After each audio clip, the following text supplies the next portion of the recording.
Raising a family on one income in Canada? In 2025? Buckle up. We're going deep into what it actually costs and how families are pulling it off. We'll break down rent, food, bills, and the tips that are actually working. So stick around because this guide could change everything. So you're a one-income family in Canada. You look at the bills, you look at the paycheck, and you ask the big question. Can we really do this? Let's talk numbers. What does a single income actually mean in Canada in 2025? The average full-time salary is hovering around $65,000 a year. But after taxes, Canada pension plan, and employment insurance deductions, that number shrinks fast. Common jobs for sole earners often fall into skilled trades, public sector, transportation, and professional services. If the sole earner is in a skilled trade like an electrician or plumber, the income could be higher, maybe closer to $75,000 or $80,000. But if they're in retail or administrative support, it could be much lower, closer to $45,000. For a family of four living on a single income of $4,200 a month, where does the money actually go? The biggest expense, without a doubt, is housing.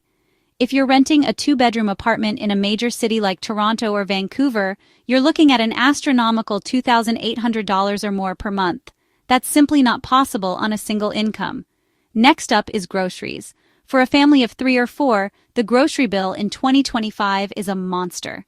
Even with careful planning, it's difficult to spend less than $1,000 to $1,200 a month. This includes everything from milk and bread to meat, fruits, and vegetables, plus household essentials like toilet paper and cleaning supplies. Then come the utilities: hydro, heat, water, and internet.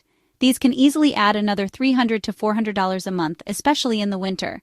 If you have children, there are school costs to consider, like supplies, field trips, and maybe after-school programs, which can add another $50 to $100 a month per child. Surviving on one income is about more than just a tight budget. It's about the daily emotional and mental toll it takes on a family. One of the most significant struggles is the constant stress of living paycheck to paycheck.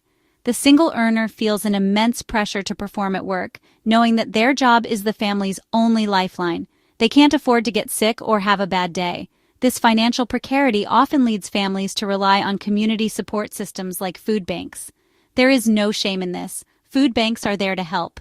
Then there are the sacrifices that aren't on any budget spreadsheet. It's saying no to things that other families take for granted. It means no swimming lessons, no hockey practice, no school pizza days. Despite the challenges, families are incredibly resourceful and have developed powerful strategies to make it work. The single biggest move is often geographical. Families are choosing to leave expensive major cities for smaller towns and communities where the cost of living is significantly lower. Moving from the Greater Toronto Area to a town in Northern Ontario or the Maritimes can cut housing costs in half. This single decision can free up over $1,000 a month. On a day-to-day level, meticulous meal planning is a non-negotiable strategy. This isn't just about writing a grocery list, it's a science. Families plan their meals for the week based on what's on sale, buy in bulk when they can, and embrace cooking from scratch. This level of planning can easily save hundreds of dollars a month on groceries. It means less food waste and fewer expensive last-minute takeout orders. Another powerful strategy is leaning on family and community. Multi-generational living is on the rise, with families moving in with parents to save on housing costs and share childcare responsibilities. Finally, families are getting creative with supplementing their income. The parent at home might also take on a small side gig that can be done from home or during school hours. It may not be a full second income, but an extra $300 to $500 a month can make a world of difference. We've laid it all out: the numbers, the struggles, and the smart strategies that one-income families are using to get by in Canada today. It's clear that this path is not for the faint of heart, but as we've seen, it is not impossible. Now it's your turn. The information we've covered is a starting point. The next step is to apply it to your own life. Look at your bank statements, track your spending, see where your money is really going. One of the biggest expenses we touched on was transportation. For many, a car feels like a necessity, but is it? In our next guide, we're going to do a deep dive, comparing the true cost of owning a car versus using public transit. The answer might surprise you and could unlock hundreds of dollars in your monthly budget. But for now, I want to hear from you. What are your best tips for surviving on one income? What strategies have worked for your family?